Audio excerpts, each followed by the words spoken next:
Hey everyone, if you enjoy my park ranger horror stories, I've started uploading them on Spotify too. My YouTube channel got demonetized, so I'm putting a lot more focus into Spotify now. You'll find daily scary stories there with longer, darker, and more immersive horror content.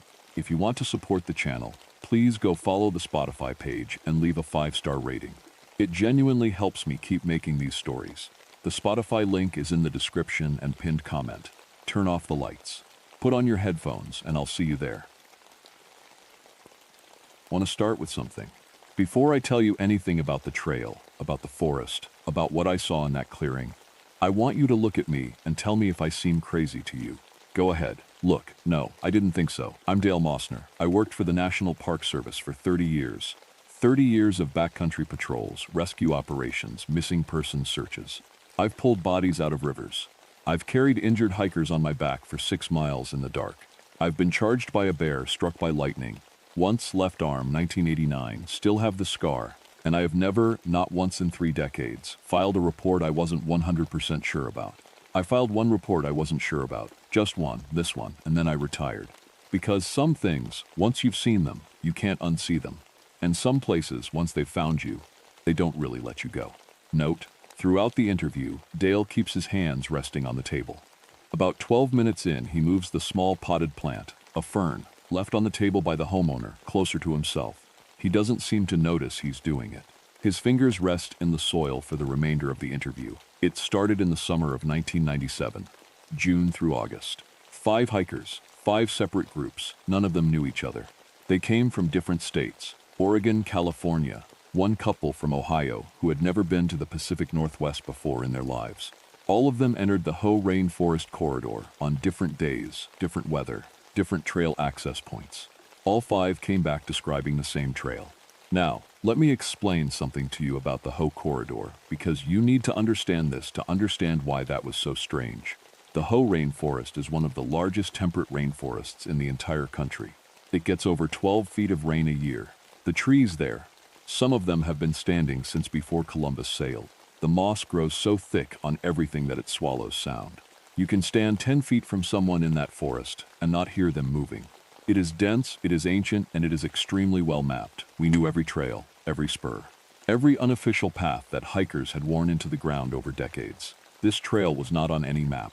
All 5 hikers described the same 3 things. First, a cedar tree split at the base, its 2 halves curved outward like an open hand reaching up from the ground. Second, a stream small, no more than 2 feet across, that ran uphill, not steeply, just gently, quietly, moving the wrong direction for about 40 feet before it disappeared under the roots. Third, a clearing, a perfect circle in the trees where the rain did not reach the ground. They all said the same thing about it. The rain just stopped in the air above it, like a ceiling made of water. I interviewed all 5 of them myself. The first thing that hit me was their faces. Every single one of them, calm. Not the kind of calm you get after a good hike, deeper than that. Like they had been given something. Like something heavy they had been carrying for years had just been quietly lifted off them while they walked. I asked them if they were scared on the trail. None of them were. That bothered me more than anything else. I asked them if they wanted to go back. Every single one said yes, immediately, without thinking about it. 2 of them tried. They drove back to the park within 2 weeks of their original visit. Quit their jobs first. One of them, a teacher from Sacramento, just didn't show up one Monday. Left a note for his wife that just said, "I need to go back." The other one, a woman from Portland, early 30s, 2 kids, told her husband she was going grocery shopping. Her car was found at the Hoh trailhead 3 days later. Neither of them was ever found. My supervisor told me people get disoriented in the Hoh. Said the moss, the mist. The way sound doesn't travel right in there. It messes with people's sense of direction. They probably walked the same trail twice and convinced themselves it was new. The stream, probably an optical illusion on a slope. The rain in the clearing, some kind of canopy effect. I nodded and said, "Yes, sir." And then I went home and spread all 5 reports on my kitchen table and read them back to back until 2 in the morning. Because they didn't just describe the same things. They used the same words. People who had never met each other, from different states, different ages, different backgrounds. They all said, like an open hand. They all said the stream looked like it was being pulled. They all described the clearing as the quietest place I have ever been. Word for word. That is not a coincidence. That is something else entirely. I put in for a solo backcountry assignment, 72 hours. I told my supervisor I wanted to do a thorough trail documentation sweep of the north section of the Ho corridor. He approved it without blinking. I had done it 100 times before. I packed GPS radio, 3 days of food, extra batteries, bear spray, my field notebook, which I had carried on every patrol for 15 years.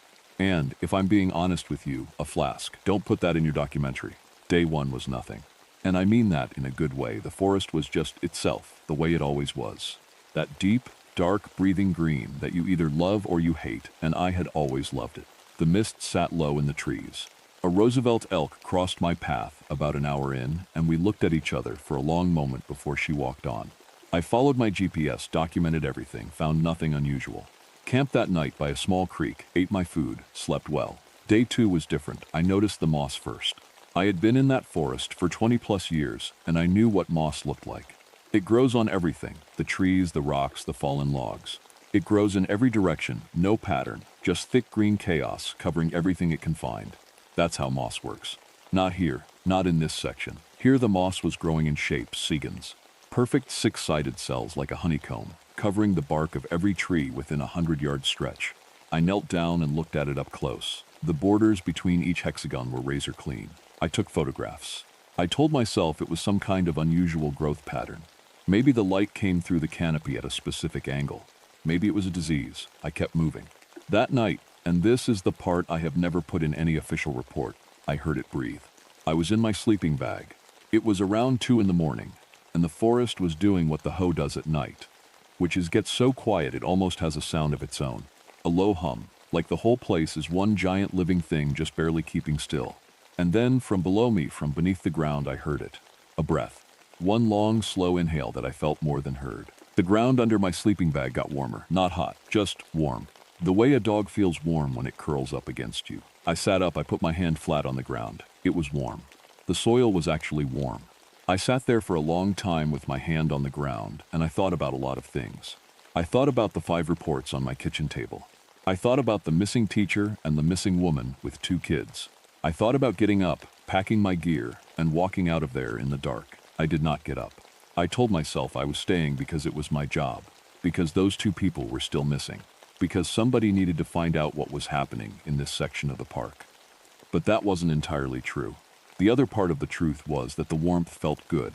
It felt like something I hadn't felt in a long time.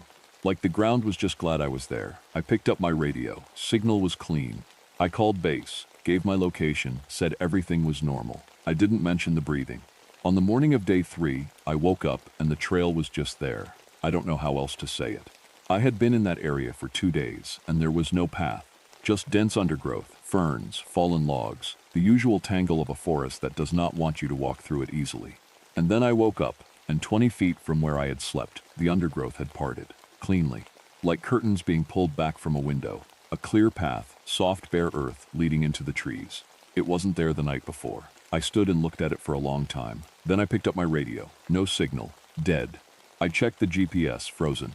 The screen was lit up, but the position marker wasn't moving, just sitting there blinking at me like it had given up. My training was very clear about what to do when your navigation and communication equipment both fail at the same time in backcountry terrain. You stop moving forward. You sit tight, you try to restore equipment function, and if you can't, you navigate by landmarks back to a known trail. I want you to know that I am aware of that. I took 1 step onto the trail, and I need you to understand what that 1 step felt like. Because this is the part that I think about every day. And this is the part that I think people need to hear if they're ever going to understand what happened. It felt like relief, not the small kind, not the kind where you sit down after a long walk, the deep kind. The kind you feel when you've been holding your breath for months, and someone finally tells you it's okay to breathe. Every muscle in my body just let go. My shoulders dropped, my jaw unclenched. I hadn't even realized how tightly I had been holding everything until that 1 step. And then all of it just left. I kept walking. The trail was beautiful. Everything in the Ho is beautiful, but this was different. The light came through the canopy at a perfect angle. This soft, golden green light that turned everything it touched into something out of a painting. The air tasted clean in a way that city people talk about, but never quite capture. Every step on the soft earth felt like it had been placed there just for me. And then I found the cedar, exactly like they described it. Split at the base, its two great halves curved outward, reaching up and away from each other, the exact shape of two hands opening. I stood in front of it and put my own hand on the bark, and it was warm. Not like wood that has been sitting in sunlight. Warm like skin. I kept walking. I found the stream. And let me tell you something. I have been a scientist about nature my whole career. I believe in geology and hydrology, and I can explain almost anything I have ever seen in the natural world. But I knelt beside that stream and I watched that water move, and it was moving uphill, not fast. Just slowly, quietly, with complete confidence, running uphill for 40 feet before sliding under the roots at the far end. I put a leaf in it and watched the leaf travel uphill. I watched it with my own eyes. I knew I should turn back. I knew it the same way you know you've had one too many drinks. Clearly, logically, in the part of your brain that is still running the calculations. Turn back, Dale. Equipment failure, unknown terrain protocol. But there was another part, a part I had been pushing down for 30 years. The part that had watched his wife pack her bags in 1991 while he sat at the kitchen table and couldn't make himself ask her to stay, because some piece of him had always known she was right, that he loved the silence more than he had ever loved her. The part that had spent 30 years sitting alone in ranger stations at 2 in the morning, listening to the forest breathe, and feeling underneath the loneliness, something that was almost like peace. That part of me didn't want to turn back. That part of me had been walking toward this trail for a long time. The trail ended at a clearing. A perfect circle, maybe 60 feet across, ringed by trees so tall their tops disappeared into the mist.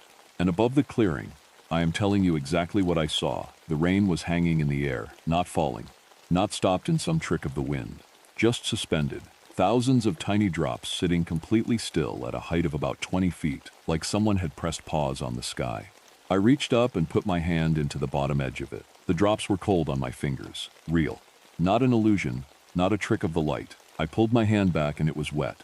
I stood there with my wet hand in the dry clearing, and I looked up at a ceiling of frozen rain, and I felt the most peaceful I had felt since I was a child. Then I saw them. Two figures standing at the far edge of the clearing, still. Perfectly, completely still, the way animals go still when they feel safe. Not frozen, not afraid, just settled. I recognized them from the missing persons files I had memorized. The teacher from Sacramento and the woman from Portland. They had been missing for 3 months. They were barefoot. Their clothes were worn thin and dirty. They were too lean. I could see that from 30 feet away. But they were standing without any difficulty, and they were both smiling. Not a frightened smile, not a confused smile. Just happy. The way people smile in old photographs when they don't know the camera is there. I called out to them. I used their names. The woman turned first. She said Dale. Just that. Just my name. I had never met her. She had no way of knowing my name. I crossed the clearing. I asked them if they were hurt. I asked them if they knew where they were, what month it was, whether they could walk. I was going through the protocol for disoriented individuals, asking all the right questions in the right order, because it was the only thing I could do that felt remotely normal in a situation that had completely left normal behind. The teacher looked at me the way a person looks at someone who is asking the wrong questions. He said, "You're not really here about us, Dale." I asked him what he meant. He said, "It's been watching you for years. Every time you came into this section, every overnight, every time you sat outside your station in the dark and wished everything would just go quiet." He paused. "It heard you, all of it."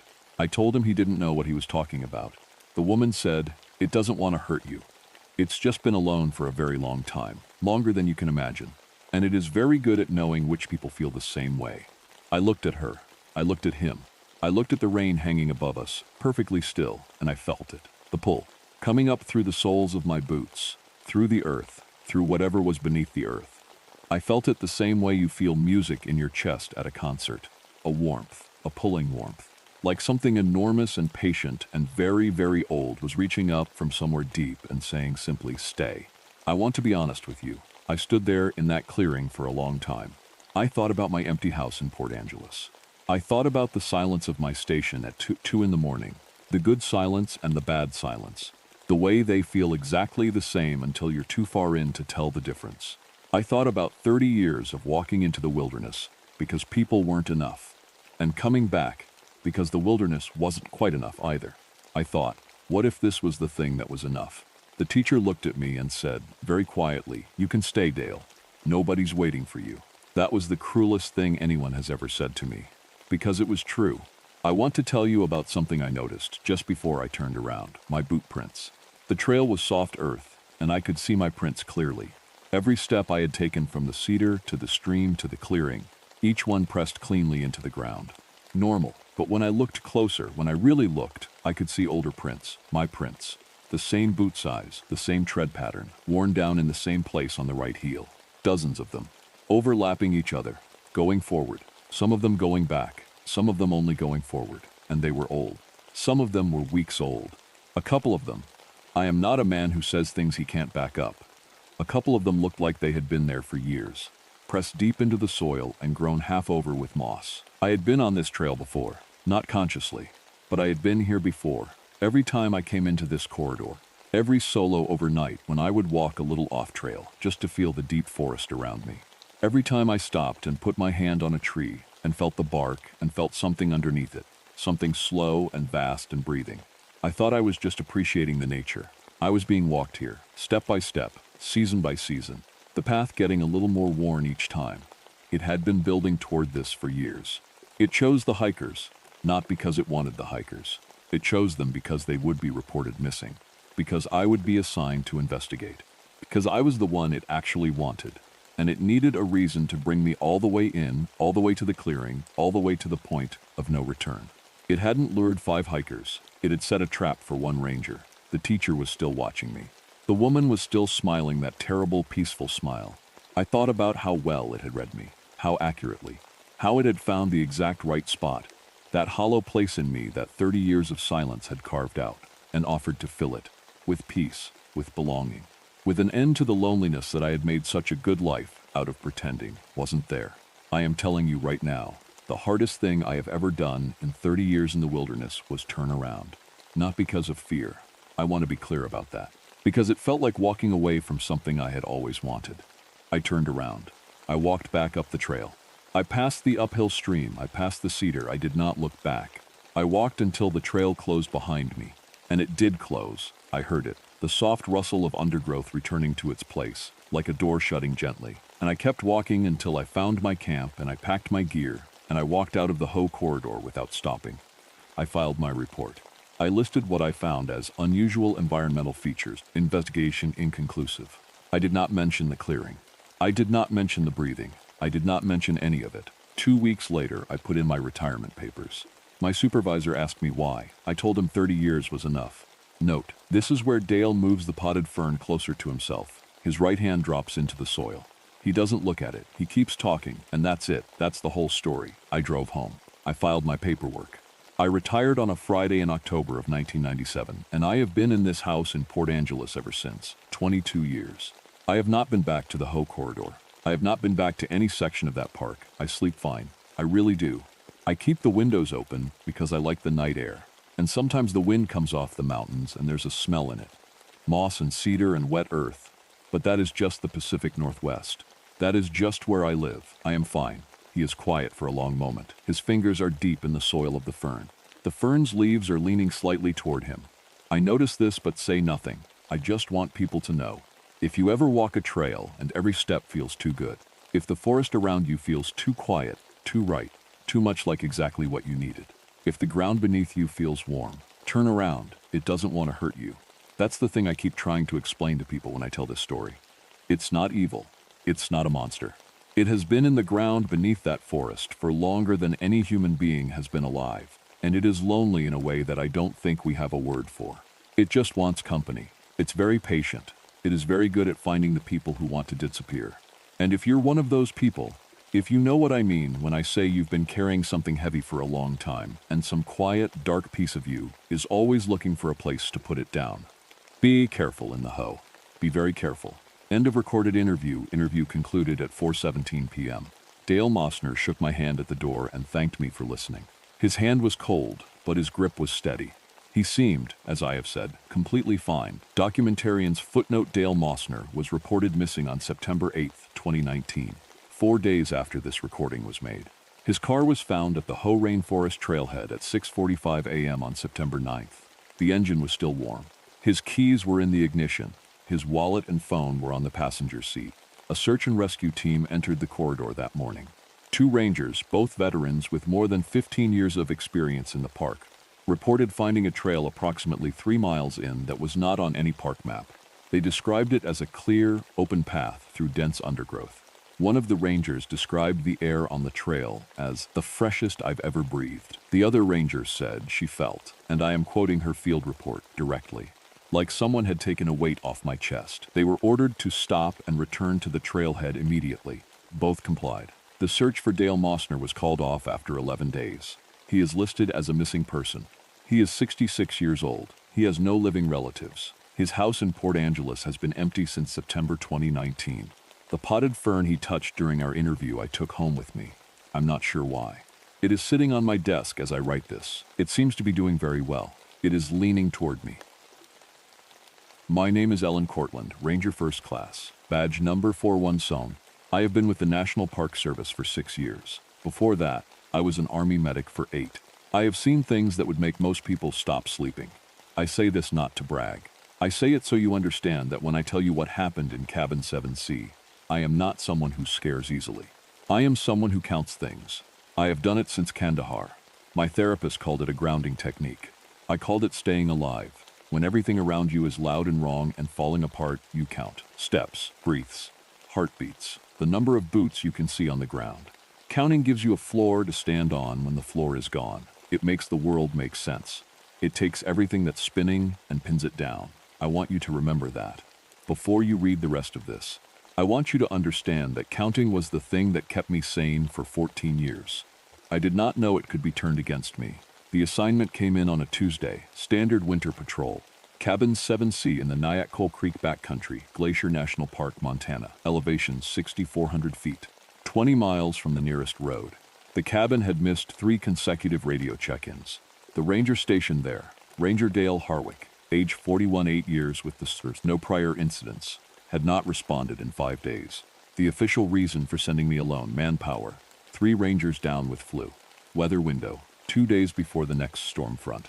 Me, available, experienced, and the best cross-country skier in the district. The official risk assessment, low. Battery failure, iced antenna, equipment malfunction. These things happen every winter in the backcountry. Someone skis in, checks the cabin, skis out. Harwick was probably fine. Probably sitting by the stove reading a paperback, completely unaware that anyone was looking for him. My equipment checklist, filed with this report. Emergency beacon. Sleeping bag rated to 40 Fahrenheit. 3 days of food, medical kit, flares, satellite phone, backup standard radio, headlamp, fire starter, snow shovel, extra socks, 4 pairs because I have learned things the hard way, and my personal additions not on the official list, a small green notebook, a pencil, because pens freeze at 20 Fahrenheit, and I have learned that too, my step counter, and the quiet, constant habit in my head that never really turns off, the inventory, the count, my anchor. I departed Trailhead 14A at 6:12 hours on December 14, 2011. Temperature, 18 Fahrenheit. Sky clear. Forecast, stable for 36 hours. Expected return, 48 hours. I remember thinking it was a beautiful morning. The kind of cold that makes the air look clean. The pines were thick with snow. Everything was quiet. I counted 47 trees in the first mile. I know because I wrote it down. I reached Cabin 7C at 16:41 hours. It took me just over 10 hours. The last 3 miles were steep, and the snow was chest-deep in the gullies. I counted my steps the entire way. When I stopped at the cabin door, my step counter read 31,406. I had also counted 844 trees on the ski-in. I wrote both numbers in my notebook. Then I stood there for a moment, breathing, watching the cabin. It looked fine. That was the first strange thing. It looked completely fine. No broken windows, no collapsed roof. Smoke had been coming from the chimney recently. I could tell by the faint smell still in the cold air. The door was latched, not locked. I pushed it open. The cabin was warm. Not just the leftover warmth of a dead fire. Warm, like someone had stoked it within the last few hours. The stove was still going. Harwick? I called nothing. I stepped inside. I did a full visual sweep, the way they teach you, the way the Army teaches you, faster and louder. Corners, shadows, ceiling, floor. Nothing. One room, 16 feet by 12 feet. Bunk bed on the north wall. Table in the center. Stove on the south wall, shelves on the east wall full of emergency supplies. Radio on the west wall, mounted LED light glowing green, functional. His gear was packed neatly on the lower bunk. Sleeping bag rolled, pack closed. His food, a week's worth, sat untouched on the shelf. His boots were by the door. His boots were by the door. If you've ever spent time in real backcountry winter conditions, you know what that means. You don't leave your boots by the door unless you're inside. You don't go outside in this terrain, in this cold, in winter, without your boots. Harwick had not left voluntarily. I turned on my radio and reported in. I kept my voice flat and calm. I said, cabin structurally sound, stove active, previous occupant absent, gear intact. I said I would assess further and check back in the morning. The dispatcher on the other end said, copy that, Cortland. Stay warm. I said I would. I did not mention the walls. I need you to understand something about what I saw. I have been in places that were violent. I have seen what fear does to people, what it makes them do, what it leaves behind. When I turned from the radio and really looked, at the interior of Cabin 7C, I did not feel horror right away. I felt something quieter and colder than horror. I felt recognition. Every wall was covered in tally marks. Every inch of them. Carved into the wood with what I later determined was a pocket knife. Scratched into the glass of the two small windows with something sharp. On the ceiling, carved upward, which means he stood on the bunk to do it. On the floor, and these ones were not carved. They were drawn dark reddish-brown lines, groups of 5, thousands of them, covering every inch of the floorboards except for a small clear circle in the very center of the room, about 3 feet in diameter, like an eye. I stood in that clear circle, without thinking. Instinctively, it felt like the right place to stand.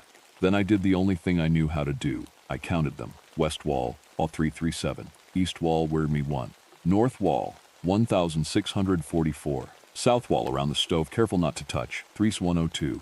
Ceiling, I counted 6,012 before I had to stop and look away, because my neck was aching and something about staring up at that ceiling for that long made my eyes feel strange, like the marks were moving if I didn't focus directly on them. Floor, I could not get an accurate count. The marks continued under the furniture, under the bunk, under the stove. I did not move the furniture. I did not look under the bunk. I made dinner. Pasta and a freeze-dried meal pack heated on the stove. I counted the items in my pack while I waited for the water to boil. Standard inventory, my anchor, my floor. First count, 47 items I ate. The food was fine. The stove was warm. The cabin was quiet except for the wind outside, which in the trees at that elevation sounds almost like breathing if you let yourself think about it, so I didn't let myself think about it. I counted the items in my pack again before bed. Second count, 49. I went through the pack item by item. I counted aloud, touching each thing as I named it. I got to 47 and there was nothing left to count. I did it again. 47. I sat back and looked at what I had laid out on the table. 47 items, clear as anything. And yet the moment I started counting in my head, moving my eyes from item to item, the number came back as 49. I told myself I was tired. 20 miles on skis at altitude does something to your brain. I put everything away and climbed into the upper bunk. I looked at the ceiling, at the tally marks. I told myself not to count them. I made it about 4 seconds. Then 6,013. Then 6,014. I had not moved. I had not touched the ceiling. I could see the entire ceiling from where I lay. Nothing had changed. The count had changed. I turned over, faced the wall, and closed my eyes. My last thought before I tried to sleep was, Harwick, what were you counting? I did not sleep. I want to be honest about that. I lay in the bunk for approximately 3 hours, eyes closed, and I did not sleep for a single minute. Here is what I did instead. I counted. I counted my breaths. I counted my heartbeats. I counted the seconds between gusts of wind hitting the cabin walls.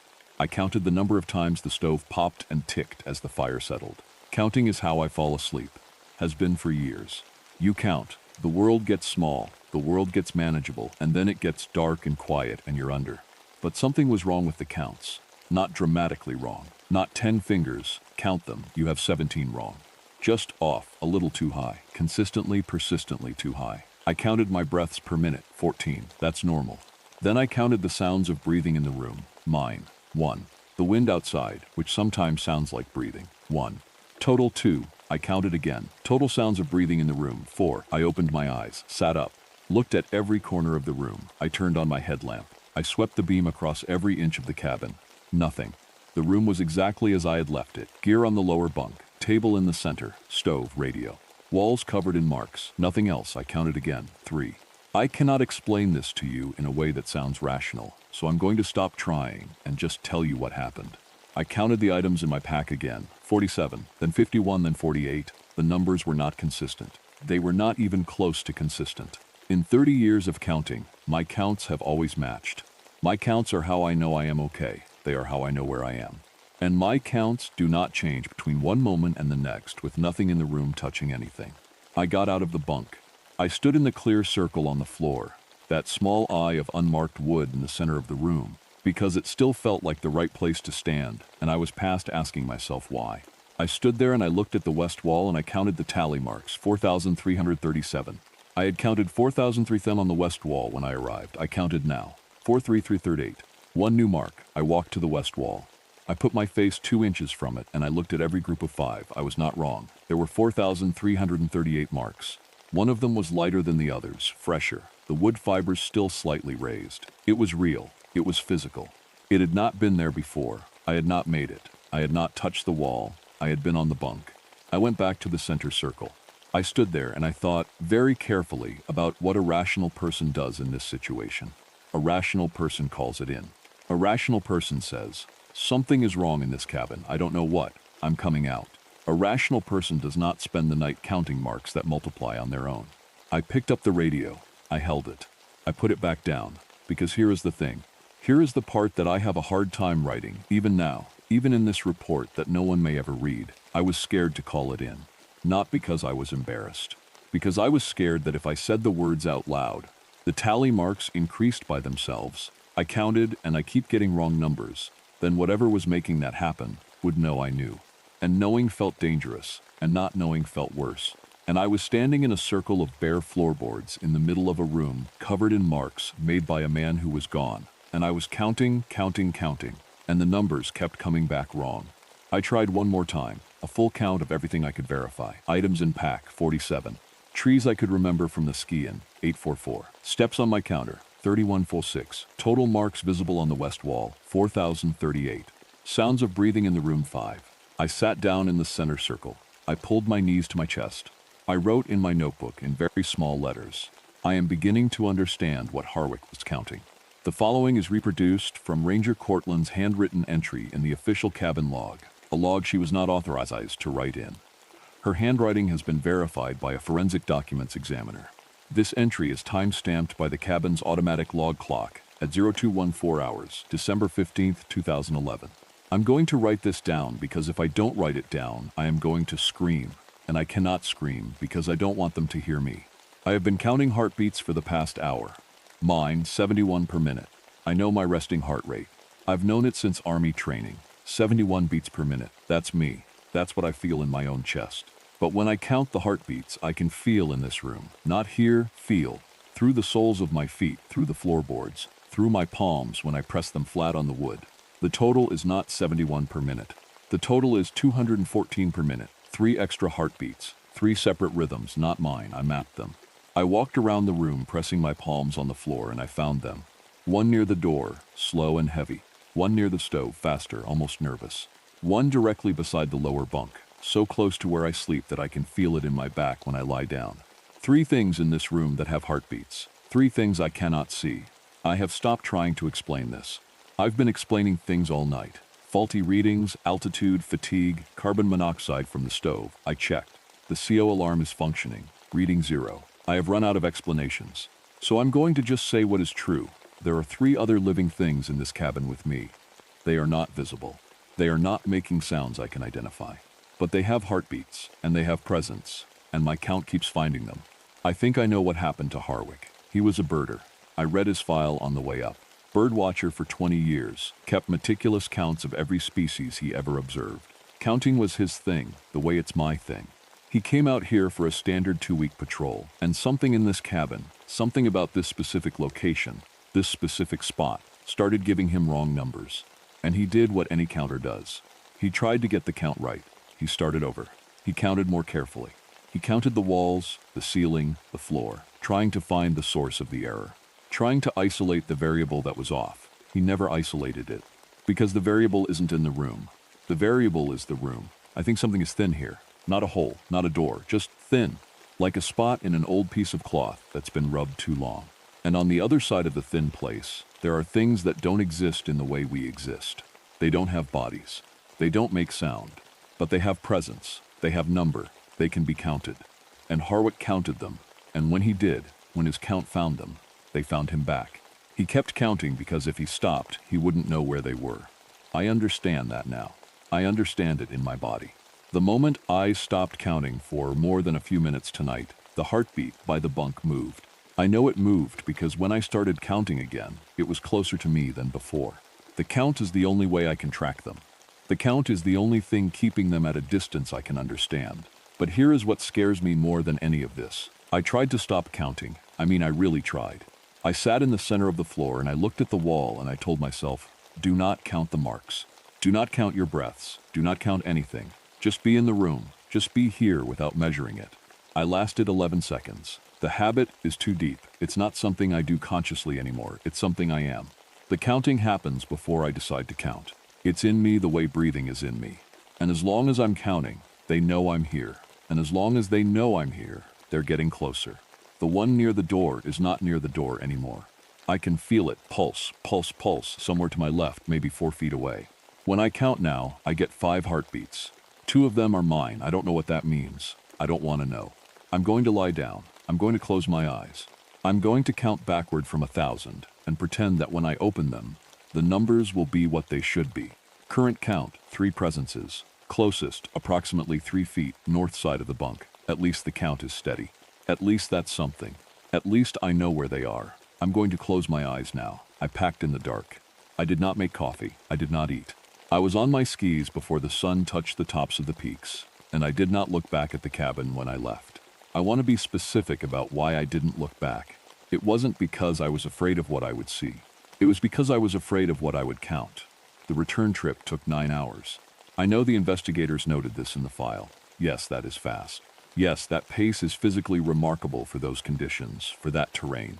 After a sleepless night, I am aware of that. I did not stop. I did not rest. I skied until my legs stopped working the right way, and then I skied harder. And I counted every single step, and every single tree, and every single breath, and I kept the numbers running in my head like a machine, like a wall, like something to hide behind. Because for the first 3 miles, the heartbeat was still there. Not mine, the other one. The slow, heavy one that had been by the door. I could feel it in the snow through my ski poles when I planted them. Pulse, pulse, pulse, slower than mine, heavier, like something very large breathing at the bottom of a frozen lake. It stopped at mile 4. I know exactly where because I counted. Step 8,847 from the cabin door. I planted my poles, and the pulse was there, and on step 8,848 it was gone. I stood very still for about 30 seconds. I counted my own heartbeat. 91 beats per minute, elevated, which was understandable, just mine, only mine. I kept skiing. I filed my debrief at 18:03 hours. I sat across from Officer Renata Voss, who asked me the standard questions in the standard order.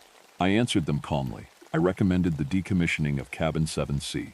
I cited structural concerns, which was not entirely a lie. A structure that causes the psychological symptoms I observed is, in my view, structurally compromised. She asked me what happened to Harwick. I told her. He is still in that cabin, not his body. But the part of him that counted things, that part is still there. His count got high enough that he couldn't leave it behind. I think he crossed a number I didn't cross. I don't know what that number is, and I do not want to. She wrote something on her notepad. She asked if I felt okay to drive home. I said yes. She asked, because she is thorough, and she noticed. Ranger Cortland, what were you counting just now, coming through the front door? I told her the truth because I was too tired to do anything else. People, I said. There are 11 people in this building right now. She frowned. There are 9 people on duty today. I know, I said. I counted twice. I drove home. I made tea. I sat at my kitchen table and I counted the chairs in the room. 4 chairs. I counted them 5 times and got 4 every single time, and I felt something loosen in my chest. Relief so sharp it almost hurt, because for the first time in 36 hours, my count was right. I went to bed. I did not sleep. But the count was right, and that was enough. That was enough.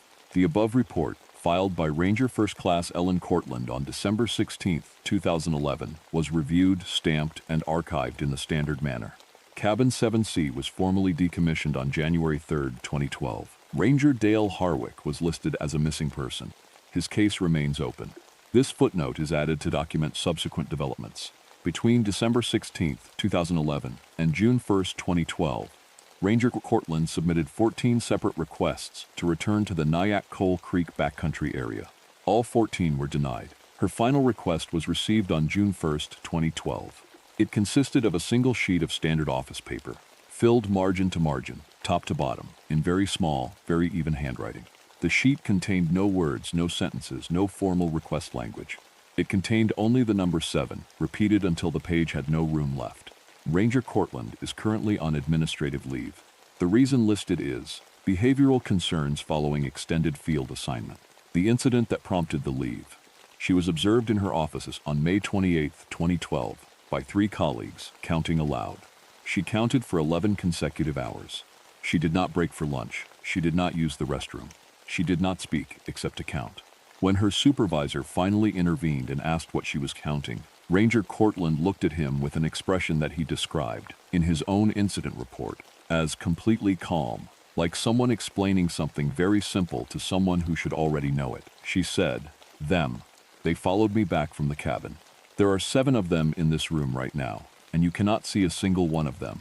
And the count hasn't changed in 6 hours, so either they're staying still or I've finally gotten accurate." The room contained, at that time, 4 people.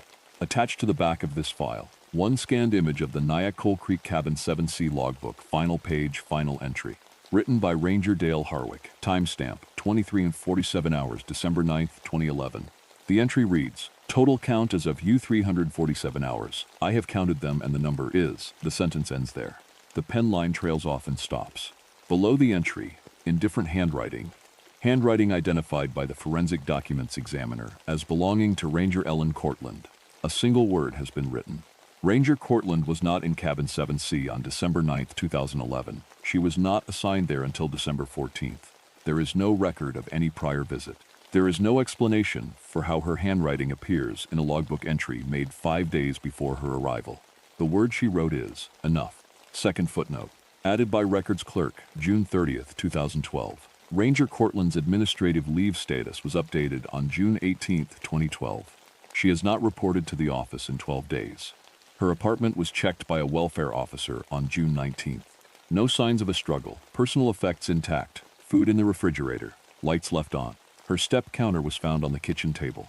It had been reset to 0. We do not know when it was reset. We do not know why. We do not know by whom. Case status, open. I'm going to tell you something I've never told anyone. Not my ex-wife, not my captain, not the 2 men in black suits who drove down from Atlanta to officially close the area. I couldn't tell them. Not because I was scared of what they'd think, but because every single time I opened my mouth to describe what I heard out there, I could feel it rising up through my chest like a note of music. And I was terrified that if I let it out, if I actually spoke it into the air, the people in that room would hear it. And if they heard it, even just a tiny piece of it, they'd stop being afraid of it. And that scared me more than anything. My name is Thomas Beauchamp. Most people call me Tommy. I'm 41 years old, born in Folkston, Georgia, which is less than 10 miles from the eastern edge of the Okefenokee Swamp. My grandfather guided fishing boats through those waterways before roads existed out here. My father did the same.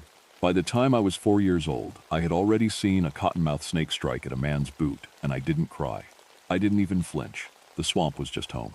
I became a park ranger because there was nowhere else on earth my mind went quiet. Not at home.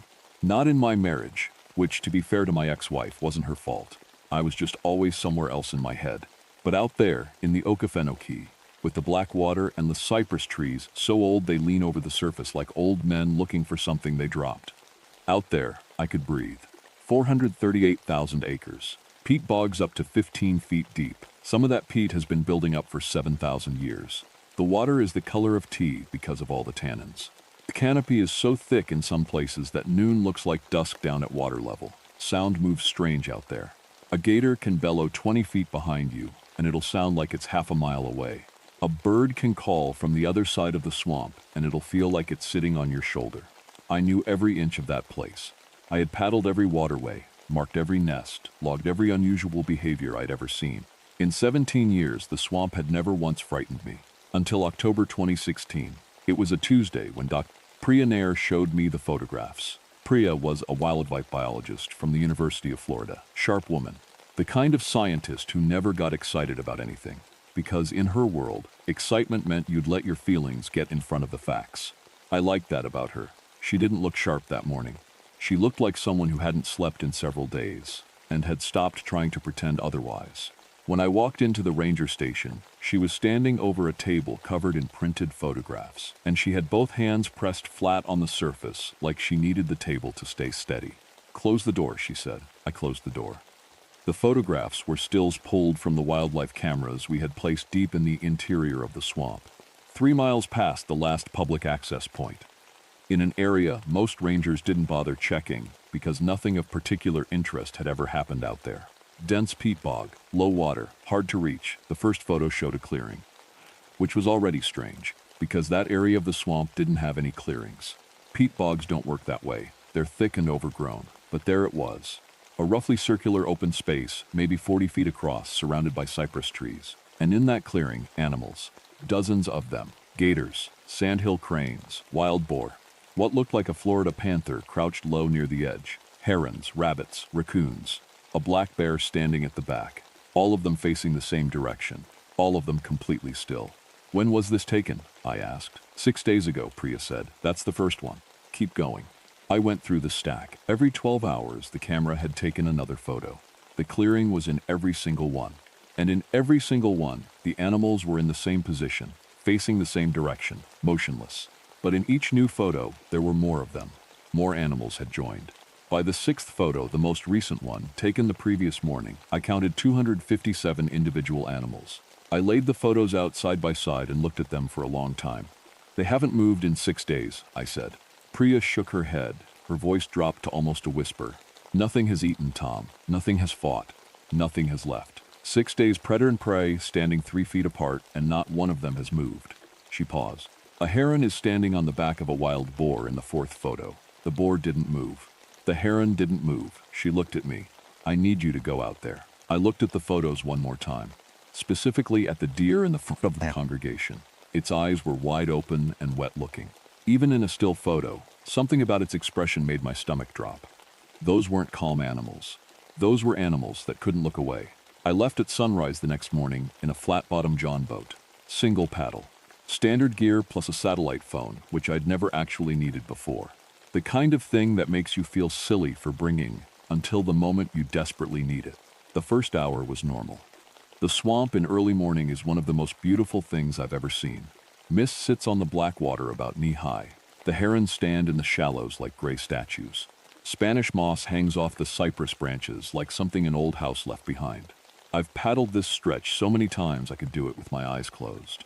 The second hour was when things started feeling different. I noticed the quiet first. Not a peaceful quiet. The Okefenokee is never truly silent. There's always sound. Insects, birds, frogs, water. But about 2 miles in, the sounds started dropping out, one layer at a time, like someone was turning down a mixing board.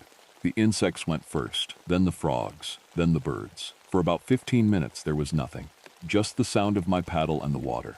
Then the sounds came back, but they came back wrong. The bird calls started overlapping in a way they never do naturally. Different species, different pitches, all going at the same time. But instead of sounding like chaos, it sounded almost organized. Like they were all responding to something. The frog chorus started up in the distance, and I found myself tilting my head, because there was something rhythmic about it. A pattern. Almost like a beat. I shook it off. Sound carries strange in the swamp, I reminded myself. I've known that my whole life. But then, about 3 hours in, I realized my mouth was moving. I was humming. I didn't know when I'd started. I didn't recognize the melody. It wasn't a song I knew, not a tune from the radio or something stuck in my head from morning. It was something else. A single low wandering note that kept almost resolving into something and then pulling back. I stopped the moment I noticed it. The swamp felt very close around me after that, the trees leaning in, the mist thicker than it should have been for that time of day. I paddled faster. I smelled the clearing before I saw it. That's the only way I can describe it. A smell like rain before it hits the ground, but warmer, deeper.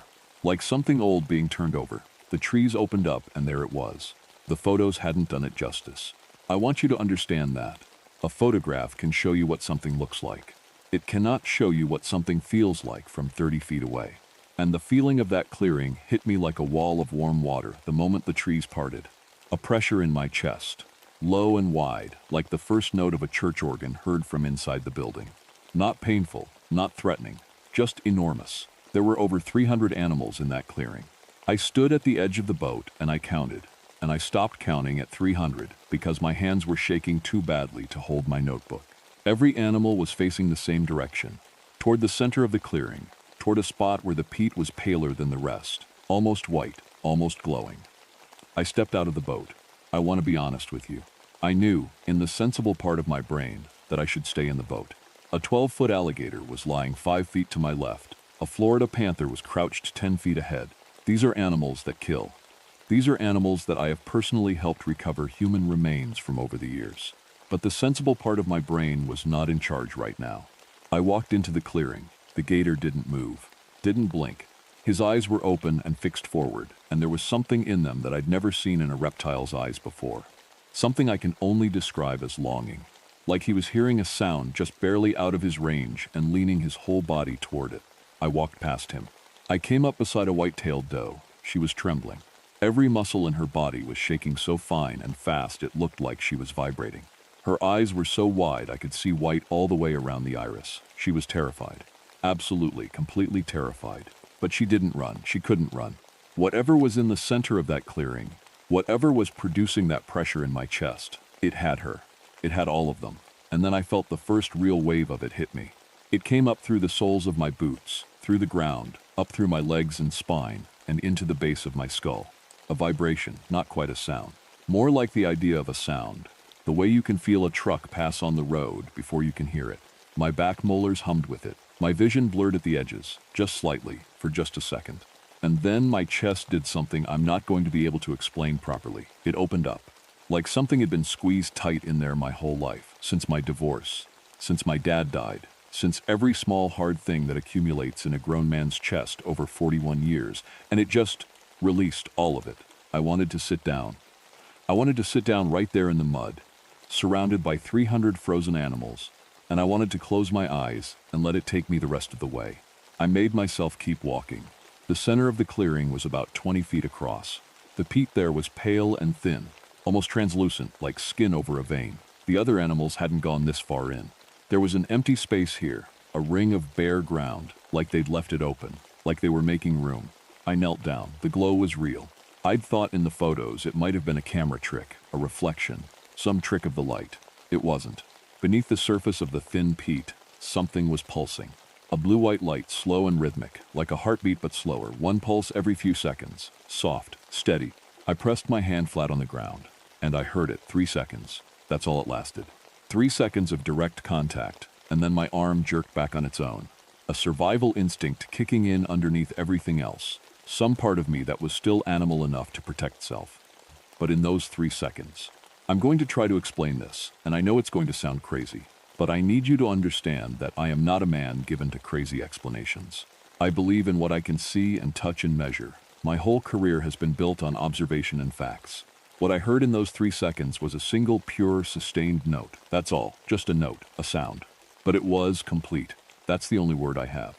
Every piece of music I'd ever heard in my life, every song, every sound that had ever moved me, it all felt, in that moment, like someone trying to describe a color they'd never quite gotten right. Like all of music was just attempts at this. And this was the thing that all those attempts had been reaching for. The original. The real one. My entire life, my childhood by the swamp, my marriage, my daughter, every good morning I'd ever had. All of it passed through my mind in those 3 seconds, and every last bit of it felt distant, faded, like a memory of something that happened to someone else. I understood, in my bones, why not a single animal in that clearing had left. Why would you leave? Why would you go back to the pale, quiet, ordinary world when you had heard this? I don't remember standing up. The next clear thing I remember is that I was back at the edge of the clearing, and my nose was bleeding, and I didn't know how I'd gotten in there. Blood dripping off my chin into the black water at the bank. My ears were ringing, high and sharp, like I'd been standing next to speakers at a concert. I got in the boat. I paddled with my eyes mostly closed. I know how that sounds, but every time I opened them, the swamp looked wrong. Not dangerous wrong, just designed. Like every cypress tree was placed exactly where it needed to be. Every vine hanging exactly the right way. Every ripple on the water, moving in a pattern that meant something I was one step away from understanding. And I knew, the way you know things in dreams, that if I stared at it long enough, I would understand it. All of it. The pattern of everything. And if I understood it, I would stop the boat. And I would not start again. So I kept my eyes closed and I paddled by memory, and it took 3.5 hours instead of 4. And when I finally bumped against the dock at the access point and opened my eyes, I sat there for a full 10 minutes just breathing. I filed my report the next morning. I wrote that I had confirmed the congregation event, that I had observed over 300 animals in the clearing, and that I had identified what I believed to be a rare infrasound event being produced by geological pressure in the deep peat. Low-frequency vibration, potentially affecting animal behavior. I recommended immediate permanent closure of the interior access routes. The area was closed within 48 hours. I told myself it was over. 3 weeks later, I was sitting at my kitchen table watching my daughter Maya do her homework. She's 13. Smart kid. She gets her mother's patience and my stubbornness, which is a combination that is going to take her very far in life and also make her a nightmare to live with. I was drinking coffee, and she was doing algebra, and everything was perfectly normal. Then she started humming, a low, wandering note, almost resolving into something and then pulling back. My coffee mug stopped halfway to my mouth. I knew that melody. I had been humming it in the boat. I hadn't hummed it since, had been actively, consciously stopping myself every time I felt the urge. But I knew it the way you know your own heartbeat. Instantly, completely. "Maya," I said, and my voice came out strange, too careful. "Where did you hear that?" She looked up from her homework. Gave me the mildly irritated look that 13-year-olds give their parents when they've been interrupted. "Hear what? That melody you were just humming." She thought about it, shrugged. "I don't know. I think," she tilted her head. "You were humming it in your sleep last night, Dad. I heard it through the wall." I put my coffee mug down very slowly. I sat with that information for a moment. And then, in the way that terrible things sometimes come together all at once, the full shape of it hit me. I had been home for 3 weeks. I had spoken to Priya. I had spoken to my captain. I had spoken to the 2 men from Atlanta. I had spoken to my ex-wife on the phone about Maya's schedule. I had spoken to the man at the gas station, the woman at the grocery store, my neighbor, Bill, who was retired and who I'd chatted with over the fence 3 or 4 times. The sound hadn't traveled in the air. You couldn't catch it from the air. It traveled in the voice. Something about 3 seconds of direct contact had embedded that note somewhere deep in my vocal cords, in the vibration of my voice when I spoke. Not loud enough to stop anyone in their tracks. Not loud enough to freeze them where they stood, like the animals in the clearing, but loud enough to leave a trace. A seed. Everyone I had spoken to in 3 weeks had heard a faint echo of that note buried in my words. They didn't know what they'd heard. They couldn't name it. But it was there now, in them, the way a song gets stuck in your head and you can't stop humming it. And they had spoken to people. And those people had spoken to people. I sat at my kitchen table in the lamplight while my daughter went back to her homework. And I thought about how many people live within a day's drive of Folkston, Georgia. I thought about phones, about how my voice traveled through wires and signals and speakers into people's ears, about how many conversations I had had in 3 weeks without thinking twice. I thought about what happens when a seed takes root. I left before Maya woke up the next morning. I wrote her a letter. I told her she was the best thing in my life, and that she had her mother's patience and her grandfather's toughness, and that she was going to be just fine. I told her not to be scared. I told her that the world was stranger and deeper than most people ever got to know, and that she lived in the most beautiful place on earth, and she should go out in it and look at it and not be afraid of what she found. I folded the letter and left it on the passenger seat of my truck, parked at the eastern access point. The paddle-in was easy. The swamp was quiet in the way it had been quiet before, the right kind of quiet. The kind that means everything is exactly where it should be. The clearing was bigger than I remembered. Or maybe there were just more animals now. Over 500, I think, though I stopped counting quickly. They had made room for me the way they had made room in the center before. A path, almost. Between the gator and the deer and the boar and the bear, a clear line straight to the center. I sat down. The peat was warm beneath me. The glow was brighter than before, steady and slow and blue-white and patient. Patient like something that has been waiting for 7,000 years and has no particular problem with waiting a little longer. The vibration moved up through me like a tide coming in, and I finally let it. The doe next to me was still trembling. I reached out and put my hand on her neck, gently, and after a moment, she stopped. We sat there together, in the middle of everything, the gator and the bear and the panther and the heron standing still as wood. And the sound came up through the ground and into us, and the ordinary world, the fluorescent lights and the alarm clocks and the arguments and the loneliness and all the beautiful, exhausting noise of being a person. It all fell away, I cried. I want to be honest about that. I sat in the mud in the middle of the Okefenokee swamp, and I cried like I hadn't cried since my father's funeral. Not from fear, not from sadness, from relief, because I finally understood what I was looking at. This wasn't a trap. The thing beneath the peat wasn't hunting us. It wasn't calling us to destroy us, or consume us, or do any of the things that creatures in dark places are supposed to do in stories like this one. It was just singing. It had always been singing. For 7,000 years, alone down there in the dark and the peat and the deep still water, singing the most honest, true, complete note in the universe. And every living thing that got close enough to hear it stopped. Not because it couldn't leave, but because the moment you heard it, you realized something that nothing in your regular life had ever told you. That you had been listening for it your whole life. That every piece of music that ever made you pull over to the side of the road and sit with your eyes closed. Every sunset that hit you harder than you expected. Every moment of real, genuine quiet. You had been leaning toward this. Toward the original note underneath all of it. I wasn't afraid. The animals weren't afraid. We were just finally, completely still. And as the glow pulsed warm and slow beneath me, and the swamp held us all together in the dark, the only thing left in my mind was one last clear thought, before the thought went to, that the silence waiting for me back in the normal world, the silence of a house without music, of a drive with the radio off, of a life that didn't know what it was missing, that was the only silence left to fear. Okefenokee National Wildlife Refuge, Interior Zone 7, was permanently closed to all access on November 14, 2016. No official reason was given to the public. The wildlife camera images were classified. Dr. Priya Nair resigned from the University of Florida in December 2016. Thomas Beauchamp was reported missing on October 31, 2016. His truck was found at the eastern access point. A letter was found on the passenger seat. The letter has never been released. The animals in Zone 7 are still there. All of them. Still.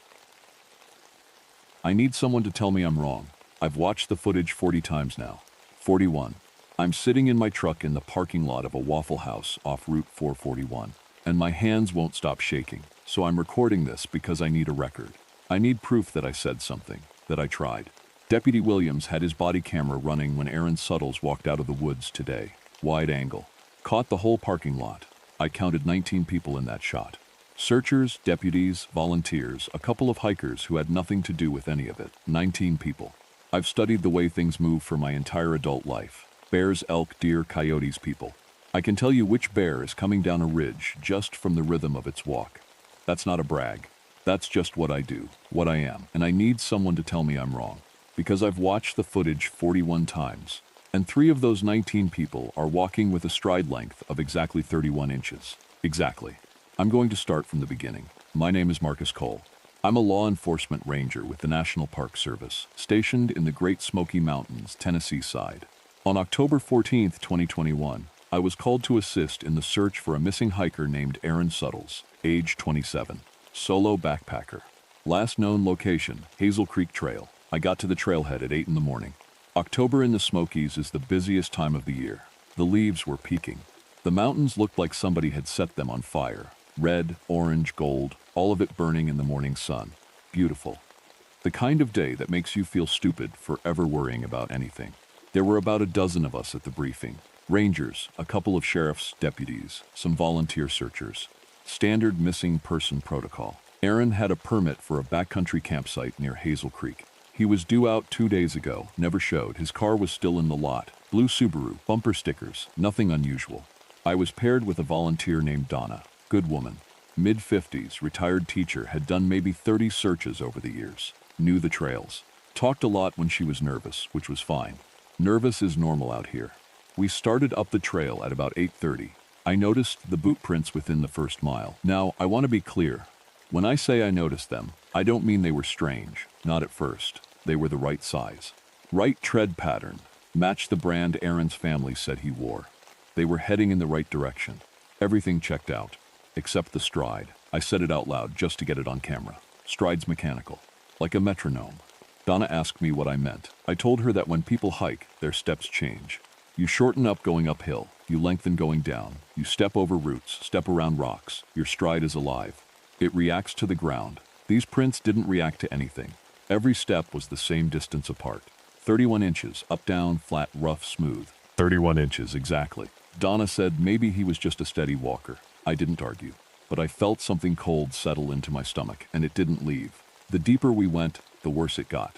About 2 miles in, the trail runs alongside a patch of wild blackberry. Thick stuff, thorns like fish hooks. Every hiker in history has gone around it. There's a clear path where thousands of boots have worn the dirt smooth. Aaron's prints went straight through the middle, not around, not over, through. Straight line, 31-inch stride. I pushed a branch aside and looked. The thorns should have torn his clothes apart, should have torn his skin apart, but the prints just marched through like the bramble wasn't there.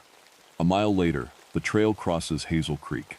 There's a footbridge, wooden, solid, been there for years, everyone uses it. Aaron's prints I'd walked straight into the creek, not to the bridge, not across the shallows where you could rock hop, through the deepest part, right through the center. The prints came out the other side and kept going. Same stride, same distance. Donna was quiet now. The forest was quiet too, and that bothered me more than the prints. October in the Smokies, you should hear everything. Birds, squirrels, the creek, wind in the leaves. But the woods around us had gone still the way they go still when something big is nearby. Something that doesn't belong. I know that silence. I've spent a decade learning what it means. It means pay attention. We found Aaron's campsite at 11:34. It was perfect, and I mean that in a way that made my skin crawl. The tent was up, staked properly, rainfly tight.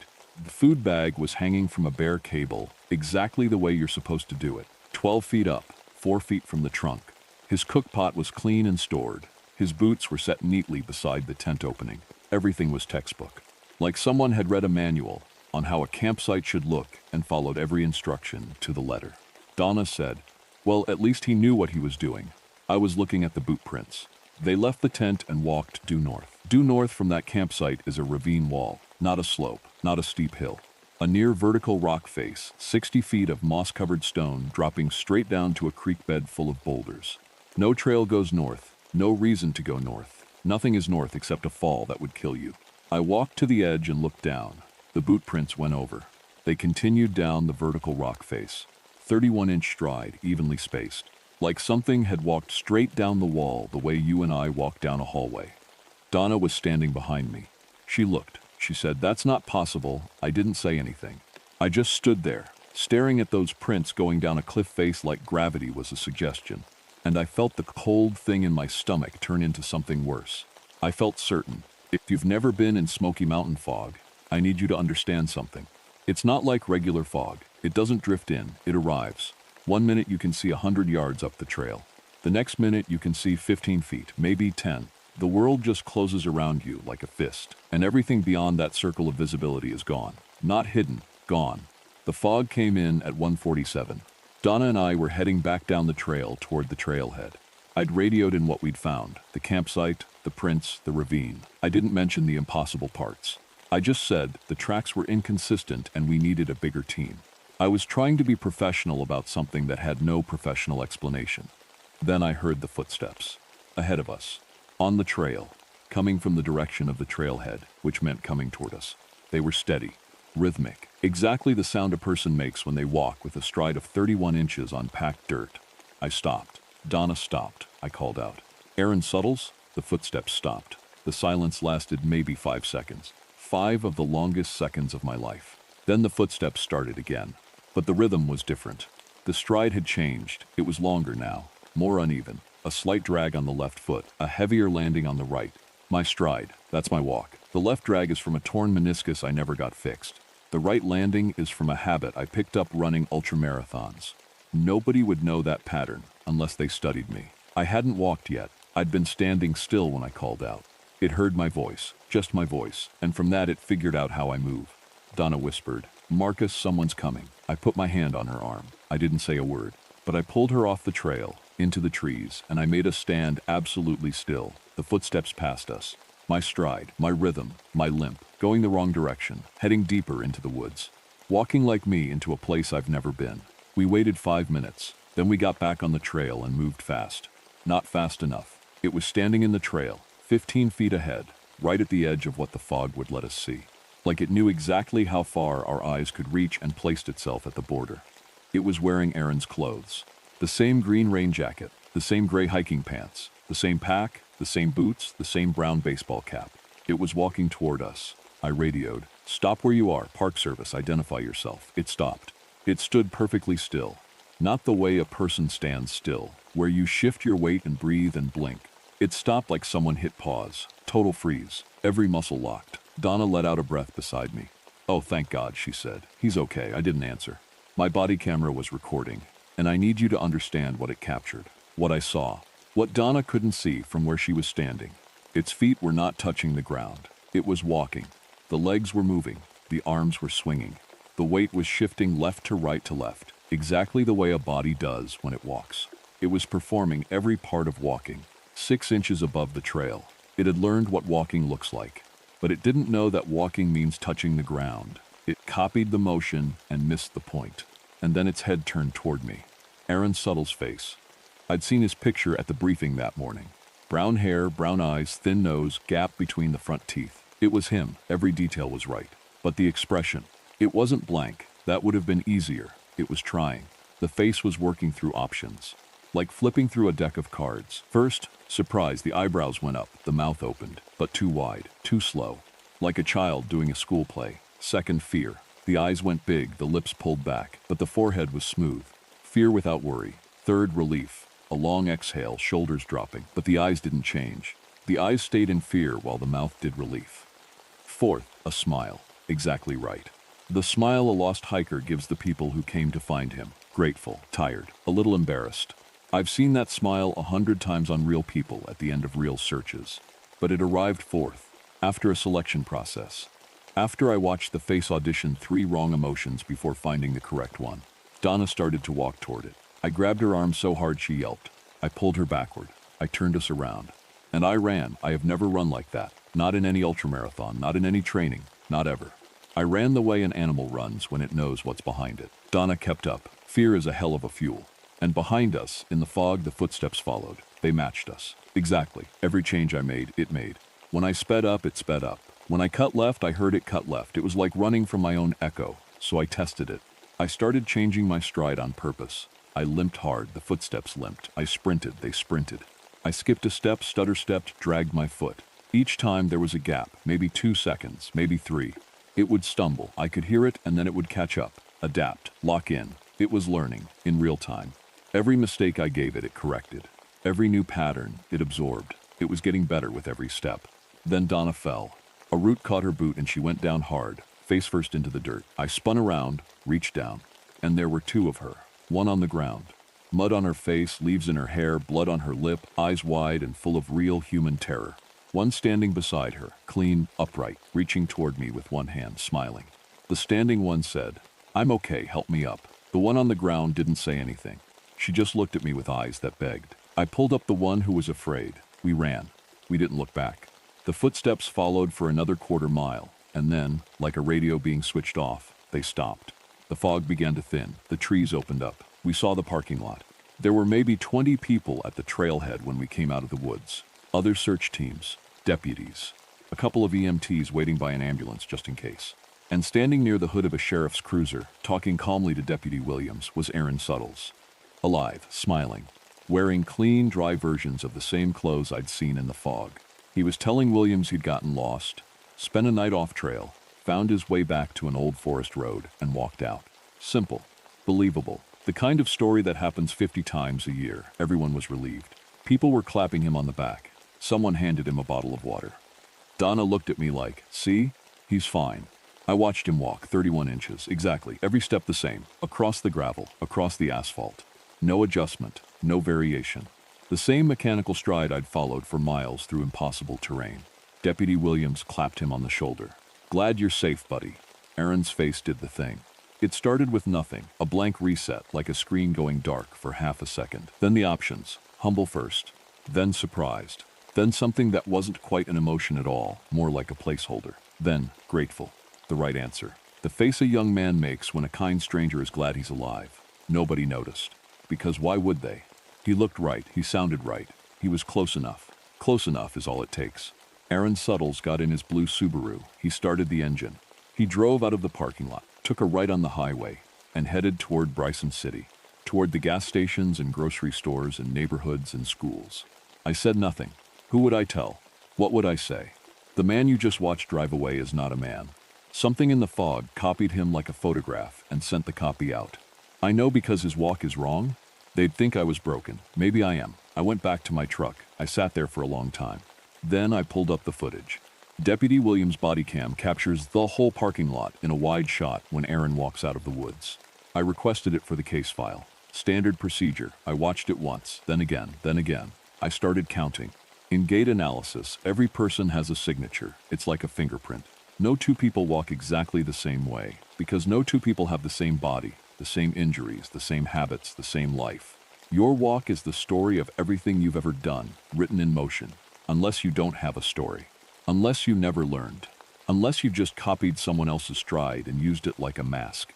19 people in that footage. Searchers, deputies, hikers, volunteers. Person 1, normal gait, variable stride. Favors the right leg. Person 2, normal. Short steps, probably tired. Person 3, 31 inches. Exactly. I went cold. Person 4 through 11, all normal. Real people with real walks. Person 12, 31 inches. Exactly. My hands were shaking. Person 13 through 18, normal. Person 19, 31 inches. Exactly. 3 out of 19. Standing among the rescuers, talking to deputies. Shaking hands. Smiling at the right times. I've been sitting in this Waffle House parking lot for 4 hours now. I've watched the footage 41 times. I keep hoping I miscounted. I keep hoping I'm wrong. But I'm not wrong. I've studied gait my entire career. This is the one thing in the world I cannot be wrong about. 3 of those people are not people. And I don't know how long they've been here. I don't know how many there are. All I know is what to look for now. And I wish to God I didn't. Because once you see it, you can't unsee it. I went into the Waffle House to get coffee. I sat at the counter. A man walked past the window outside. 31 inches. A woman crossed the parking lot toward her car. 31 inches. A teenager on the sidewalk, hands in his pockets, headed nowhere in particular. 31 inches, exactly. How long have they been here? How many of them walked out of that fog? And the question that won't let me sleep. The one that sits in my chest like a stone. How many of the people I've rescued over the years walked out of those woods with a stride of exactly 31 inches? And I just never thought to check. This is Ranger Marcus Cole, badge number 44 Swan, Great Smoky Mountains National Park. If you're listening to this, do me a favor. Next time you're in a crowd, watch how people walk. Really watch. And if you see someone whose stride never changes, not on stairs, not on a hill, not stepping over a crack in the sidewalk, if every single step is exactly the same distance as the last, don't let them know you noticed. Recording ends. File recovered from SanDisk SD card. Found in a 2018 Toyota Tacoma registered as Cole. Discovered in the Waffle House parking lot off Route 441, Bryson City, North Carolina. Vehicle was unlocked. Engine cold. Ranger Cole has not reported for duty in 11 days. His badge was found on the driver's seat. His boots were missing. The search is ongoing. Stride analysis of the search team has not been conducted. I want to tell you something, and I need you to believe me. Not because it sounds true, not because it makes sense, but because I wrote it down, every word, every day. And the journal they found in that lookout tower, the last few lines, those weren't written by me. Something else held the pen. This is what happened to me in the Chihuahua Desert in the summer of 2003. And the part at the end, the part I can't tell you myself, because I wasn't around to tell it, that comes from the people who went looking. They found things. They found enough. The truck that brought me to the lookout didn't even stop all the way. Danny, the ranger driving, slowed down just enough for me to jump off the back with my bags. He leaned out the window, grinned, and said, 11 days, Vega. Try not to go crazy. Then he drove away, and the dust swallowed the truck. And then the silence hit me. I don't mean quiet. Quiet is a library. Quiet is a room with the TV off. This was something else. This was the desert reaching into your ears and pulling the sound out. Like the land itself didn't want noise. Like it was offended by it. I stood there for a full minute, just listening. Nothing. No birds. No wind. Not even insects. Just the sun pressing down on everything like a hot hand. The lookout was a small wooden tower on stilts, maybe 20 feet up. Old fire lookout hadn't been used for real in years. They set it up as a temporary monitoring station. Drought assessment, they said. Water table readings, wildlife camera checks, heat surveys, boring stuff. Important but boring. I didn't care. I wanted this. Back in Colorado, I worked a visitor center desk, handed out maps, smiled at tourists, told people where the bathrooms were. I didn't become a ranger to point at bathrooms. My mother thought I was insane. Lucida, you have air conditioning. You have a desk. You have a job where nothing tries to kill you. She said this on the phone the night before I left, and I could hear her stirring something on the stove. Beans, probably. She always made beans when she was upset. My mother crossed the border pregnant with me, in August heat worse than anything Big Bend could throw. She didn't do that so her daughter could go back to the desert on purpose. It's 11 days, Mama, I told her. 11 days is a long time to be alone, she said. She was right about that. She was right about most things. So when Big Ben needed someone for an 11-day solo rotation in the Chihuahuan Desert, middles of summer, 112-degree days, no vehicle after drop-off, radio check-ins every 12 hours, I raised my hand before anyone else could. Day one was fine. I unpacked, set up my station, tested the radio, took readings, everything by the book. The lookout had a cot, a desk, a small shelf with water jugs, and windows on all four sides. From up there, I could see for miles. Flat, cracked earth in every direction, with the Chisos Mountains sitting on the horizon like teeth. Day two was the same. I walked my route, checked the cameras, logged the numbers, drank my water, did my job. That evening, I heated a can of soup on the little propane burner and ate it sitting on the platform steps, watching the sun go down. The sky turned colors I don't have words for. Pink isn't right. Gold isn't right. It was like the sky was bruising in reverse, getting more alive as the light left. I missed my mother's beans. But that night, I wrote something in my journal that I didn't fully understand until later. I wrote, "It's not that there's no sound. It's that the desert is actively canceling it. Like the silence here has weight, like it's doing something." I should have paid more attention to that feeling. The feeling that the silence wasn't empty. It was full of something waiting. Day three is when everything changed. It was around noon. The sun was straight overhead, white and angry. I stepped outside to take a temperature reading, and I looked down. No shadow. I stopped walking. I looked at my feet. The ground was bright, sunlit, flat, and there was nothing under me. No dark shape, no outline, nothing. I held up my hand. I could see my hand, obviously, but below it, on the wooden railing of the lookout, no shadow. I picked up my water bottle and held it out. The bottle cast a shadow, a perfect, clean, dark little shape on the wood. I put the bottle down, held out my hand again. Nothing. I walked down the stairs, stood on the bare ground. The desert floor was so bright it almost hurt to look at. Every rock, every scrub brush, every crack in the earth had a shadow. Short little noon shadows, but they were there. Mine wasn't. I turned around, walked in circles, jumped, waved my arms. I must have looked insane. It didn't matter. There was no one to see me for 30 miles, no shadow, anywhere, under any light, from any angle. I went back inside and drank 2 full bottles of water. I told myself it was heat stroke. Had to be. The heat out here could do things to your eyes, your brain. I'd read the training materials.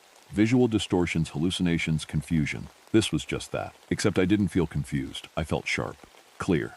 Too clear. Day 4. Same thing. I tested it first thing in the morning when the shadows were long. Everything around me stretched out dark and cool to the west. My canteen shadow.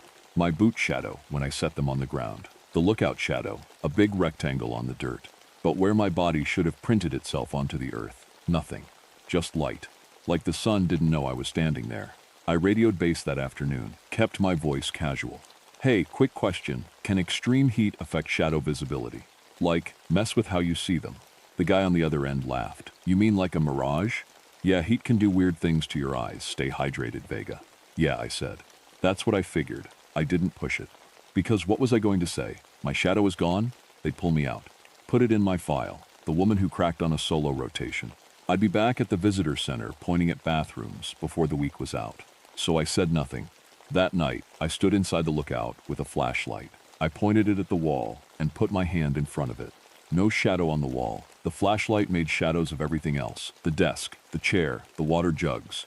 But my hand, nothing. Like light passed right through me. Like I wasn't solid anymore. I sat on the cot and pressed my palms together hard, just to feel it's all real. Still here. Still taking up space. The light said otherwise. The light said I was already gone. Day 5. I'll remember it for the rest of my life. However long that turns out to be. Morning. I was on the lookout platform with my binoculars, doing a sweep. Same thing I'd done every morning. Scanning the desert floor for animal activity, camera status lights, anything out of the ordinary, and I saw it. About a quarter mile out to the east. A dark shape on the ground, person-shaped. Flat, not standing up, but pressed against the desert floor. Like someone had painted a silhouette onto the sand. But there was nothing above it. No person, no pole, no rock formation. Nothing that could cast a shape like that. It was just there, A human-shaped darkness lying on the bright earth. I adjusted the binoculars, focused. The shape was sharp, not blurry like a heat mirage. It had edges. Clean, defined edges. I could see the head shape, the shoulders, the arms. Then I lowered the binoculars and shifted my weight to my left foot. The shape moved. Not drifted, not slowly changed. It moved exactly when I moved and exactly the way I moved. I shifted left, it shifted left. I stepped back, slid closer. I froze, it froze. I raised my right arm. Out on the desert floor, a quarter-mile away, the dark shape raised its right arm. I ran inside, slammed the door. Sat on the cot with my knees pulled up and my heart beating so hard I could hear it in my teeth. After an hour, I made myself look out the window. It was still there. Closer now, still shaped like me. I went to the shelf and pulled out the station binder. An old 3-ring thing full of yellowed papers, previous ranger's notes, weather data, maps. I don't know what I was looking for. Something. Anything that would tell me someone had seen this before. Near the back, I found a handwritten page, no date, no name. Just a note, in shaky handwriting, that said, "Old Comanche trail guides spoke of something in the deep flats. The people who lived here before them had a name for it. Rough translation, the one who walks where you don't. They did not go to the flats alone. They did not have a word for getting it back." I read that line 4 times. They did not have a word for getting it back. I wrote in my field log that evening. My hand was steady, but my letters were small, pressed hard into the paper. Something is out there. It is not an animal. I didn't radio it in, because what was I going to say? I watched it through the window until the sun went down. And when the light faded, the shape didn't disappear. It blended, like it sank into the ground, like it became part of the dark. That was worse. I started measuring. I had a rangefinder in my kit, standard equipment for distance readings.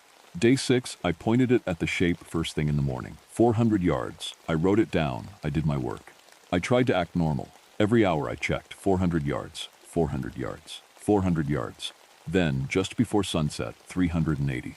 Day 7, morning reading, 200 yards. It had covered 200 yards overnight, while I slept. While I lay on that cot in the dark, it had crept closer. Not fast, not in a rush, just steady, like something walking at a pace it had chosen a long time ago. A pace that said, "I have done this before. I know how long it takes." That afternoon I called my mother on the radio. Not really. I picked up the handset, held it to my mouth, and talked without pressing the transmit button. I told her she was right. 11 days was too long to be alone. I told her about the beans and how I wished I had some. I told her I was scared. Then I put the radio down. The desert silence filled the space where her answer should have been. Day 8, morning. I didn't even need the rangefinder anymore. 100 yards, close enough to see details, and the details were wrong. Because the shape on the ground, the dark flat figure pressed against the sand, was me, my exact outline, my hair, my shoulders, the way I stand with my weight on my left hip. It was my silhouette, perfect, like someone had traced around my body with ink while I was lying down. I raised my arm. It raised its arm. I turned my head. It turned its head. Same time, same speed, no delay. Then it did something that stopped my breathing. I was standing still, both hands at my sides, not moving, and the shape tilted its head, slow, deliberate, like a dog hearing a strange noise, like something curious. I hadn't moved, I was frozen, but it tilted its head on its own and held that angle for 3, 4, 5 seconds, studying me, deciding something. Then it snapped back to mirroring my posture, and it was like it never happened. But it happened. It moved without me. It did something I didn't do, which meant it wasn't just my shadow. It was something wearing my shape, and for 1 second, it forgot to pretend. I stopped eating after that. Couldn't. My stomach felt like a fist. I drank water because I knew I had to, but food tasted like sand. Everything tasted like sand. Day 9, 70 yards. And then the sound. It was around 2 in the morning. I was sitting on the cot, back against the wall, flashlight in my lap, not sleeping, just sitting, listening to that huge, awful silence. And then I heard it. A soft sound, like fabric being dragged across rock, like someone pulling a bedsheet slowly over rough concrete. It was outside, close, right against the wall of the lookout. It moved. I could track it, along the east wall, around the corner, along the north wall, slow, patient, not trying to get in, just circling. I held the radio in my hand so tight my fingers ached. I could press the button, I could call base, I could beg someone to come get me. But the truck couldn't come until day 11. That was the deal. No vehicle access until scheduled pickup. Even if they sent someone, it would take hours. Half a day, maybe more. I was alone with it, whatever it was. The sound circled the lookout 4 times. Then it stopped, right at the door. I sat there with the flashlight pointed at the door until the sun came up. 6 hours. I didn't move. I didn't blink more than I had to. In my journal, sometime around 4 a.m., I wrote with a hand I could barely keep steady.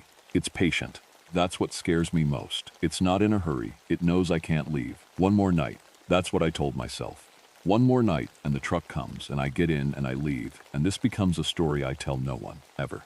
I spent the day inside, didn't go out, didn't take readings, didn't check cameras. For the first time in 10 days, I skipped my field duties entirely. I didn't care. Let them write me up. Let them fire me. I was not going outside. From the window, I could see it. The shape, my shape, 40 yards out. Just lying on the bright ground, sharp and dark and perfectly still, waiting. At one point in the afternoon, I watched a jackrabbit run across the desert floor. Its path took it right across the shape. The rabbit hit the edge of the dark outline and stopped dead, just froze. Stood there for maybe 2 seconds, ears flat, body locked. Then it bolted. Not forward, not across, but straight back the way it came, running like something had burned it. The animals knew. The desert knew. I was the only one stupid enough to still be here. Sunset came. The sky turned orange, then red, then purple. The shape blended into the growing dark the way it always did. Not disappearing, just joining. Becoming part of the night. And then the night became something else. The dragging sound started earlier this time. Before full dark. Before the stars were even out. And it wasn't circling anymore, it was pressing. I could hear it, feel it, pushing against the walls. Not hard, not violent. More like a person leaning against a door they know will eventually open. I put my hand on the wall. It was warm. Not sun warm. The sun had been down for an hour. The wood should have been cooling. But the wall was warm the way skin is warm. The way a living thing is warm. I spread my fingers against the grain and I swear on everything, I felt it pulse once. Faint. Like a heartbeat on the other side. I pulled my hand back so fast I knocked over a water jug. I crouched down and shined my flashlight under the door. There's a gap. Maybe an inch, between the bottom of the door and the platform floor. The flashlight beam should have shot straight through and hit the ground outside. It didn't. Something was blocking it. Something dark, flat, pressed tight against the other side of the door. The light hit it and stopped dead. Not reflected, not scattered, absorbed, eaten, and I did something I can't explain.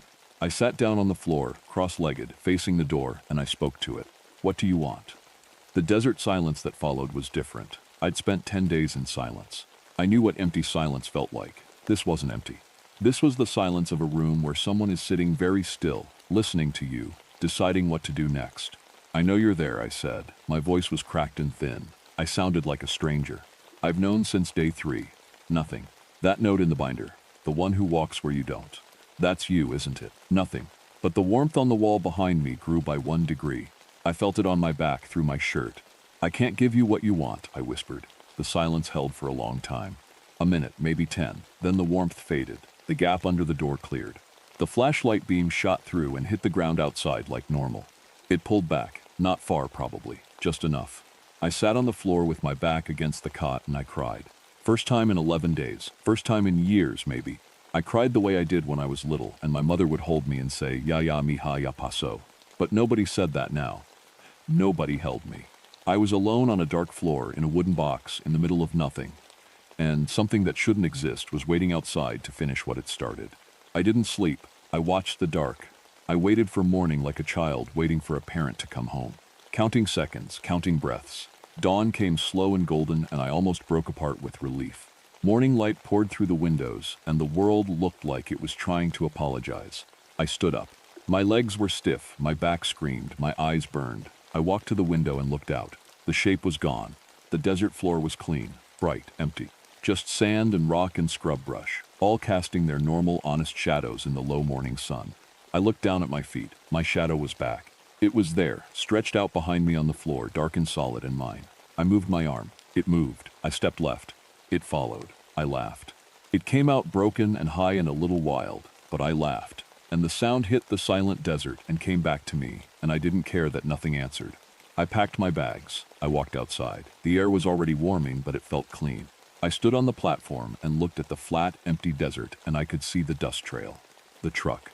Coming from the north. Right on time. I walked down the stairs, stood on the ground, felt the dirt under my boots. Felt real. Felt solid. Felt like myself again. The truck pulled up. Danny stepped out, same grin as 11 days ago. Still sane, Vega? I opened my mouth to say something smart, something tough, something that would make it sound like the last 11 days had been boring. But Danny's grin disappeared. His face went pale under his sunburn. He was looking at me, but not at my face. Behind me. Over my shoulder. "Lucia," he said. His voice was different, tight. "Who's that behind you?" I turned around. There was nobody behind me. Nothing. Just the empty desert and the lookout tower and the sky. "There's no one there, Danny." "Lucia." He wasn't joking. His eyes were wide, and he'd taken a step back toward the truck. "Look down." I looked down. 2 shadows. Mine. My normal, familiar shadow stretching out in front of me in the morning light. And next to it, slightly to the right, slightly longer, another shadow. Same shape, same outline, but wrong somehow. The angle was off. The proportions were just a little different. Like someone had traced my shadow from memory and gotten almost everything right, but not quite. I stared at it. Danny stared at it. The second shadow moved when I moved, stopped when I stopped, but it was half a second behind. Like an echo. Like something still learning to keep up. "Get in the truck," Danny said quietly. I got in the truck. I didn't look down again. I couldn't. This is the part I can't tell you myself. What follows comes from ranger logs, colleague interviews, a wildlife camera, and a journal found months later on a desk in a decommissioned lookout tower. I know what I know. But after I drove south, I stopped being the one telling this story. Someone else, something else, finished it for me. I went back to my regular post. I told no one what happened. Danny didn't bring it up either. I think he told himself he imagined it. People are good at that. For a few days, things were almost normal. I did my work, filed my reports, talked to colleagues, ate in the break room, watched TV in the bunkhouse. I even called my mother. She said I sounded tired. "Come home, Lucida," I told her soon. But something had changed. People didn't say it directly, but I caught the looks. One of the other rangers told me I seemed dimmer somehow. She said it like a joke, but her eyes weren't laughing. Another said the lights in whatever room I was in felt slightly weaker, like a bulb was always on its way out. Then it started spreading. 3 weeks after I came back, a ranger named Phil mentioned that his shadow had done something strange while he was locking up the equipment shed. "It went the wrong way," he said, laughing nervously. "Like it turned left when I turned right. Just for a second." 2 days later, another ranger said the same thing, then a third. All 3 of them worked in the same building as me. All 3 sat in the same break room. All 3 had stood next to me in the sun. I understood then, not everything, but enough. The thing in the desert, it hadn't attacked me. It hadn't hurt me. It had done something worse. It had finished what it came to do. 11 days, that's how long it needed. Not to take my shadow, to become it. And now it went wherever I went. And wherever I went, it touched other shadows. And they started to change. I resigned without notice on a Tuesday. Didn't say goodbye. Didn't explain. I packed one bag, got in my truck, and drove south. I drove back to Big Bend. Back to the desert. I thought maybe the desert would take it home.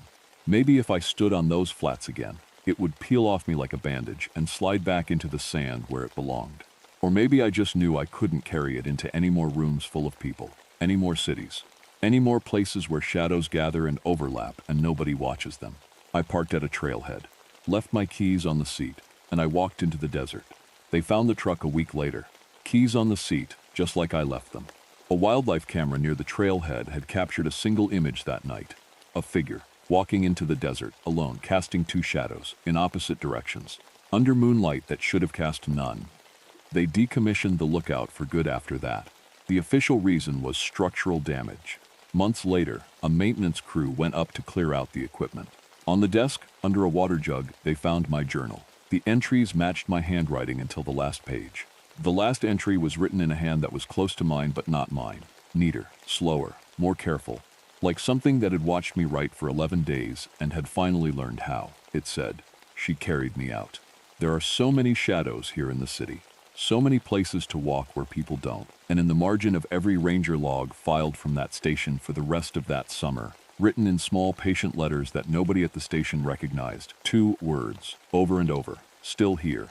The Chihuahuan Desert covers over 175,000 square miles. Parts of Big Bend National Park still require solo ranger rotations lasting up to 14 days.